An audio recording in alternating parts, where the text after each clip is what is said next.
बिस्मिल्लाहिर्रहमानिर्रहीम अस्सलामुअलैकुम दोस्तों, वेलकम करता हूँ इमरान ऑफिशियल में। सऊदी गागा की तरफ से बहुत बड़ी खुशखबरी सुना दी गई उन तमाम भाइयों के लिए जिन लोगों ने सऊदी अरब का सफ़र करना है और काफ़ी दिनों से काफ़ी अरसे से बैठे हुए सऊदी अरब का सफ़र करने के लिए सऊदी गागा की तरफ से कंफर्म कर दिए गए वो तमाम लोग अब सऊदी अरब में जा सकेंगे।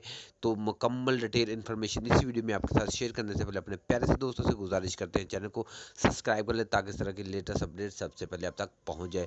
सऊदी गागा की तरफ से एक नया सफरी हदायतनामा जारी कर दिया गया।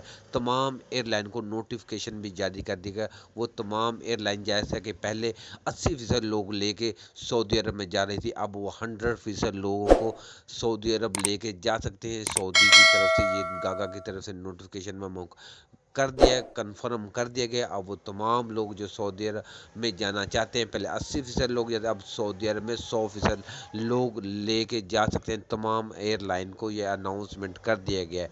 तो ये आपको कन्फर्म हो चुका होगा कि पाकिस्तान के लिए फ़्लाइट ऑपरेशन वो तमाम पाबंदी वाले ममालिक के लिए फ़्लाइट ऑपरेशन बहाल होने जा रहा है। ये सबसे पहली खुशखबरी ये कि तमाम एयरलाइन को हदायतनामा पूरे लोगों को जाने का इजाज़तनामा ये मिल चुका है। ये सबसे बड़ा इशारा है कि अब ये दिन ब दिन पाबंदियाँ ख़त्म कर रहे हैं, तो फ़्लाइट पर जितनी पाबंदियाँ थी वो भी ख़त्म होने जा रही हैं।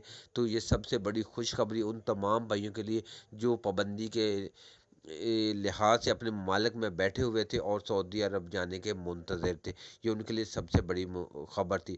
और आज के दिन एक वजारत दाखिला की भी बहुत बड़ी मीटिंग हो रही है। इंशाल्लाह फ़्लाइट ओपनिंग के हवाले में भी खबर आ जाएगी कि किस दिन ओपनिंग होगी और किस दिन से ये एयरलाइन लोगों को अपने ममालिक से उठाकर सऊदी अरब में ले जाने का काम कब से शुरू करेगी।